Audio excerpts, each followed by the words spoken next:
सिला ही दिया कि कुछ अहले जुनू कुछ अहले सितम, कुछ अहले जुनू कुछ अहले सितम एएमयू को ढाने आए थे।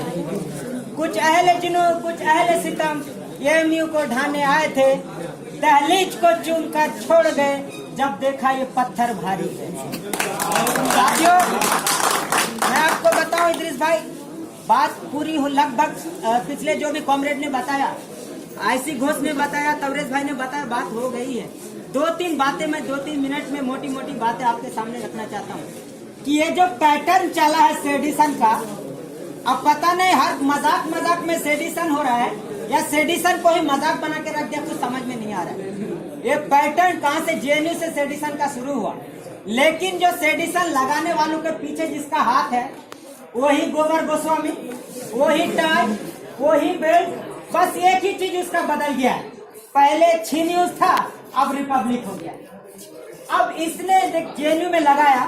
इनको हम बता देना चाहते हैं कि जब जेएनयू जैसे इंस्टीट्यूशन में जहां स्टूडेंट से ज्यादा यहाँ पर संगठन है, वहां पर जब जेएनयू पे आंच आती है इस सेडिशन चार्ज का, वहां पर जहां पर कन्हैया और उमर खालिदानी रन पर सेडिशन चार्जेस लगाया जाता है, तो छोड़ो बापसा छोड़ो ऐसा ऐसा फाइट ऐसा कहने से सब एक साथ आते हैं और तुम्हें करारा जवाब दिया जाता है कि हम इस तरह के हीनियस, हम जो तुम लॉ लगा रहे हो स्टूडेंट के साथ, उनकी जिंदगी साथ खिलवाड़ करने के लिए, हम इनको बर्दाश्त नहीं करेंगे। और जेएनयू से लेकर जेएनयू की आवाज को जिंदा करते हुए एएमयू, जामिया, डीयू और टीस और इब्रू ने हमारे साथ इस संघर्ष को लड़ा और जाके हम आज भी हमारे 2-3 साथियों पर सेडिशन चार्ज का भी मामला चल रहा है। हम इनको बता देना चाहते हैं कि तुम गलत जगह, तुम्हारी आदत है कि तुम गलत जगह में हाथ डालते हो। आज ये एएमयू में कुछ ही दिन पहले, 8 महीना पहले हम भी गए थे और जेएनयू के कई साथी गए थे।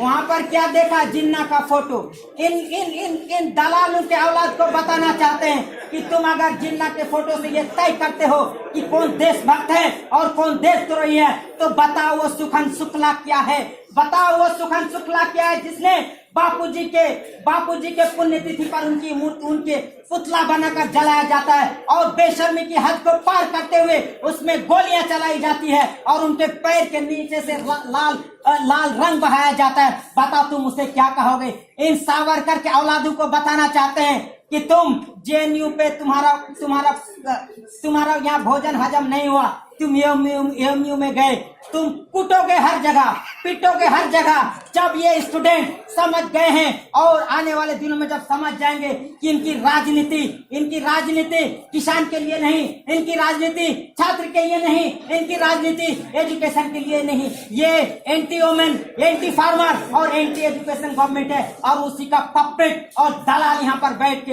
हर यूनिवर्सिटी में बोलते हैं राम मंदिर बनाएंगे, लेके आ जाते हैं रिपोर्टिंग कराने, राम मंदिर बना के लेके आते हैं रिपोर्टिंग कराने। और आप एक मजेदार बात, आप एक थोड़ा सा देख लीजिएगा अर्नब गोस्वामी का 3 मिनट का वीडियो एएमयू पे जो बनाया है, एक ही बात को, I will not spare you, I will not spare you, I will not spare you, ये जो उसका नाटक है ना, I will expose you tonight, I will expose you tonight. आप कितना भी कुछ बोलिए, it doesn't matter, he will not listen you at any cost, अपना बोलते रहेगा I will expose you tonight, I will expose you tonight.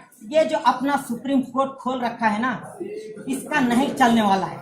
इस बदतमीज ने रिपब्लिक टर्म को भी खराब किया। इस बदतमीज ने जो रिपब्लिक कंट्री, एक कंट्री के नाम पर रिपब्लिक जोड़ा जाता है, लेकिन ये न्यूज चैनल नहीं, नॉइज चैनल को रिपब्लिक नाम देकर अपने रिपब्लिक टर्म को भी खराब किया है। साथ ही आप एक बात और बता दूं, इसी सिलसिले में जब जेएनयू और एएमयू, 2 दिन पहले जामिया में भी यही लड़ाई चल रहा था कि फाइन आर्ट्स के कुछ बच्चे अपनी जेन्युइन डिमांड को लेकर लड़ रहे थे, लेकिन उस लड़ाई में क्या हुआ, जामिया का वाइस चांसलर बाहर से पुलिस बुलवाते हैं, उस पर बर्बरता से लाठी चलवा देते हैं। इतना ही नहीं, इलाहाबाद को अगर हम देखें, वहां पर हम अखिलेश जो वहाँ का वाइस प्रेसिडेंट है, उस पे बर्बरता से लाठी चलाई जाती है, वो अभी हॉस्पिटल में भर्ती है। इतना ही नहीं, जब भी इनको लगता है कि कोई डेमोक्रेटिक बात रखना चाहता है, जब भी इनको लगता है कि कोई इस देश के एजुकेशन के साथ, इस देश के शिक्षा के साथ, इस देश के किसान और मजदूर की बात करता है, तो उनको रोक दिया जाता है। हम कंडेम करते हैं ऐसे घिनौना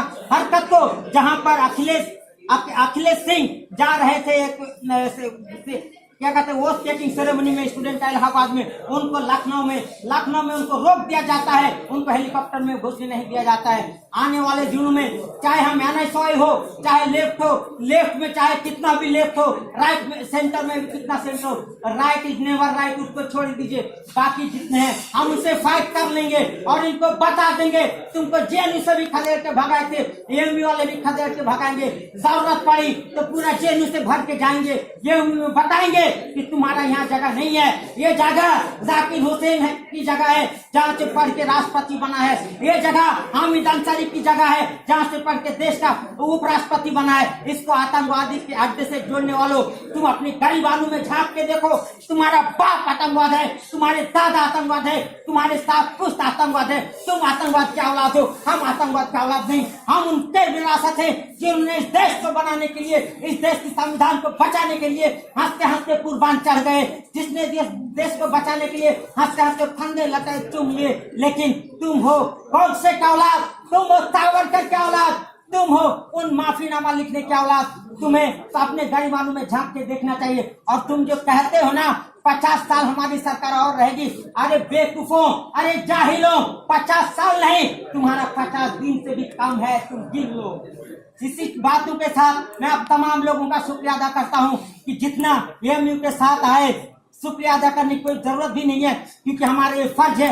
आज हमारे लिए वो लड़ते हैं, उनके लिए हमारा लड़ना ये फर्ज है। AMU के साथ खड़े होने के लिए हम तमाम लोग आने वाले दिनों में, अगर जल्दी फैसला नहीं आता है, वहाँ का नेट सब खत्म कर दिया गया है। बाबे सैयद में सब वहीं पे टिके हुए हैं, हजारों हजार की तादाद में। आने वाले दिनों में कल या परसों अगर उनको किसी तरह का न्याय नहीं मिलता है तो हमको JNU और तमाम हम लोग डेमोक्रेटिक सोच रखने वाले ये तय करेंगे कि हमें अगला कोर्स ऑफ एक्शन क्या लेना होगा और कंधे से कंधा मिलाकर इस लड़ाई को आगे तक ले जाएंगे। और ये गोबर गोस्वामी को बताएंगे कि तुम्हारा ये टीवी जी न्यूज एक बार लगाए सेडिशन, नाम बदलना पड़ा, फिर लगाए हो, फिर तुमको नाम बदलना पड़ेगा। शुक्रिया। इंकलाब जिंदाबाद।